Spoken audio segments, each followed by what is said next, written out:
Haleluya. Puji Tuhan, salam sejahtera di dalam kasih Tuhan kita Yesus Kristus bagi kita semua umat-umat yang dikasihi Tuhan. Salam revival. Saya berubah, saya berkarya, saya menjadi berkat.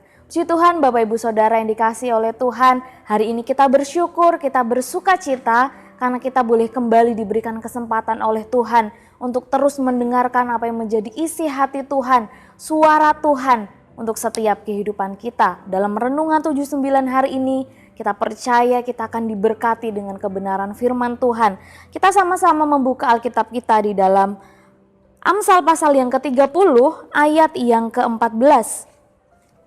Amsal pasal yang ke-30 ayat yang ke-14, demikian firman Tuhan, ada keturunan yang giginya adalah pedang, yang gigi geliginya adalah pisau, untuk memakan habis dari bumi orang-orang yang tertindas, orang-orang yang miskin di antara manusia.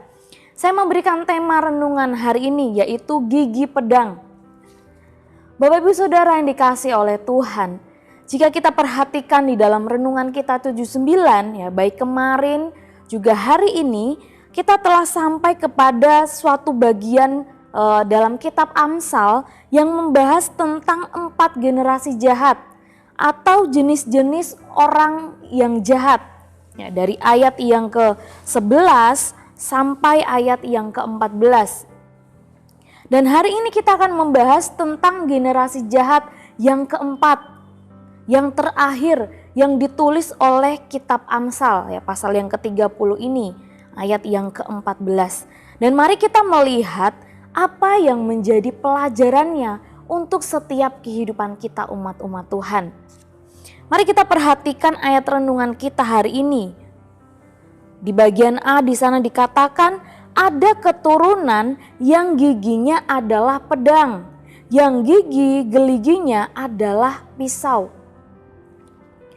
Bicara tentang gigi Bapak Ibu Saudara, biasanya yang memiliki gigi tajam seperti pedang atau pisau itu adalah binatang-binatang yang pemakan daging. Kita perhatikan binatang-binatang yang makannya adalah makanan daging, itu mereka memiliki gigi yang tajam seperti pedang atau pisau. Seperti singa, harimau, ya, serigala, mereka adalah hewan-hewan atau binatang-binatang pemakan daging. Gigi mereka yang tajam itu mereka gunakan untuk mencabik-cabik mangsa mereka. Ketika ada mangsa di depan mereka dan ketika mereka menangkap mangsa itu, maka mereka menggunakan gigi mereka yang tajam untuk memakan mangsa mereka, untuk mencabik-cabik mangsa mereka. Penulis Amsal membahas tentang gigi yang tajam seperti pedang atau pisau ini untuk menggambarkan kehidupan orang-orang yang rakus, orang-orang yang serakah, orang-orang yang kejam, yang suka memangsa, yang suka merampas orang-orang miskin dan lemah. Penulis Amsal menggunakan gambaran ini membahas tentang gigi yang tajam seperti pedang, seperti pisau, untuk menggambarkan keadaan orang-orang yang jahat, orang-orang yang rakus, yang serakah. Perbuatan mereka yang kejam kepada orang yang miskin dan lemah.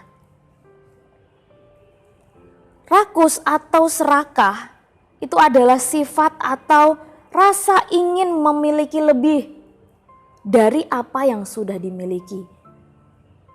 Kita melihat pengertian dari rakus atau serakah, sifat atau rasa ingin memiliki lebih dari apa yang sudah dimiliki. Rakus atau serakah itu bukan hanya sekedar rasa tidak puas, tetapi lebih kepada tidak pernah merasa puas. Orang yang dikatakan rakus atau serakah itu tidak hanya sekedar tidak puas dengan apa yang mereka miliki, tetapi tidak pernah puas, selalu merasa kurang, tidak pernah puas dengan apa yang sudah dimiliki, dengan apa yang sudah dicapai, apa yang sudah didapat. Orang-orang yang rakus, orang-orang yang serakah tidak pernah merasa puas dengan apa yang dimiliki. Hidupnya sudah berkelimang harta, tetapi terus merasa kurang, tidak pernah merasa puas. Sudah memperoleh keuntungan yang cukup, tetapi ingin memperoleh keuntungan lebih banyak lagi. Bagaimana caranya supaya saya mendapatkan keuntungan lebih banyak lagi? Lebih banyak lagi dan lebih banyak lagi. Itu yang ada di pikiran orang-orang yang rakus, yang serakah. Mereka tidak pernah puas dengan apa yang mereka miliki. Tidak pernah merasa cukup. Pengkhotbah pasal yang kelima ayat yang ke-10 di sana dikatakan, siapa mencintai uang tidak akan puas dengan uang. Dan siapa mencintai kekayaan tidak akan puas dengan penghasilannya. Firman Tuhan katakan, barang siapa mencintai uang, barang siapa mencintai kekayaan, tidak akan pernah merasa puas. Orang-orang yang rakus, orang-orang yang serakah, semakin mereka tidak puas, semakin mereka mencintai harta dan kekayaan, mereka tidak akan pernah puas dengan apa yang mereka akan terima, yang sudah mereka terima. Orang-orang yang seperti itu cenderung akan melakukan perbuatan-perbuatan yang kejam.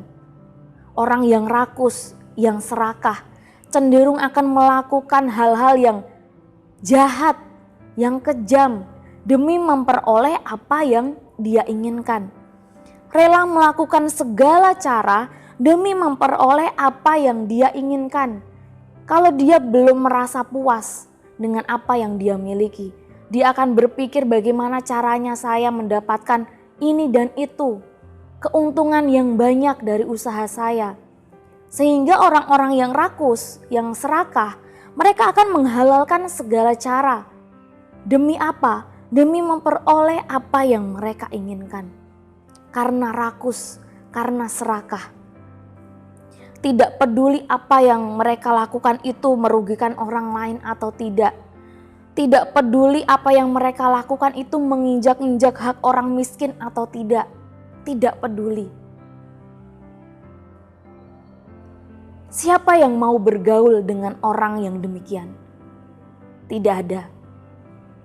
Bapak Ibu Saudara, saya yakin tidak ada satu orang pun yang ingin bergaul dengan orang yang rakus atau serakah. Yang ada adalah orang-orang akan menghindar, akan membenci keberadaan mereka. Lukas pasal yang ke-12 ayat yang ke-15 saya bacakan dalam terjemahan bahasa Indonesia sehari-hari. Di sana dikatakan, kemudian kepada semua orang yang ada di situ, Yesus berkata, hati-hatilah dan waspadalah, jangan sampai kalian serakah. Sebab hidup manusia tidak bergantung dari kekayaannya, walaupun hartanya berlimpah-limpah.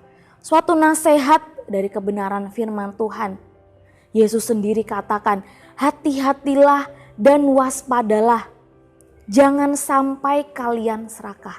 Jangan sampai hidup kita ini mencintai harta, uang, kekayaan, sehingga kita menjadi orang yang rakus, yang serakah. Semua orang perlu uang, tetapi jangan sampai kita cinta akan uang dan menjadi serakah. Ibrani pasal yang ke-13 ayat yang ke-5. Janganlah kamu menjadi hamba uang dan cukupkanlah dirimu dengan apa yang ada padamu. Karena Allah telah berfirman, aku sekali-kali tidak akan membiarkan engkau dan aku sekali-kali tidak akan meninggalkan engkau. Suatu janji kebenaran firman Tuhan ketika Tuhan menasehatkan janganlah kita menjadi hamba uang. Tuhan memberikan suatu janji bahwa Dia tidak akan membiarkan kita. Dia tidak akan meninggalkan kita. Dia sendiri yang akan mencukupkan segala sesuatu yang kita perlukan. Dia sendiri yang akan memelihara setiap kehidupan kita. Jangan serakah, melainkan belajarlah untuk mencukupkan diri. Mengucap syukur dengan apa yang Tuhan sudah berikan di dalam setiap kehidupan kita. Berkat-berkat yang Tuhan sudah sediakan. Belajarlah mencukupkan diri. Jangan jadi orang yang serakah, jangan jadi orang yang rakus. Belajarlah untuk mencukupkan diri. Puji nama Tuhan, Bapak Ibu Saudara yang dikasihi oleh Tuhan. Tuhan berkati setiap kehidupan kita. Lewat kebenaran firman Tuhan yang kita dengar hari ini boleh menjadi berkat bagi setiap kehidupan kita. Terima kasih Bapak Ibu Saudara telah mengikuti Renungan 79. Kiranya setiap firman Tuhan yang kita dengarkan itu boleh menjadi berkat bagi setiap kehidupan kita. Bagi Bapak Ibu yang rindu didoakan pokok doa tertentu atau menceritakan kesaksian, dapat menyalurkan melalui chat WhatsApp di 0813 2742 0088. Setiap kesaksian yang kita boleh bagikan itu boleh menjadi berkat bagi setiap orang yang mendengarnya. Mari tundukkan kepala, kita sama-sama berdoa.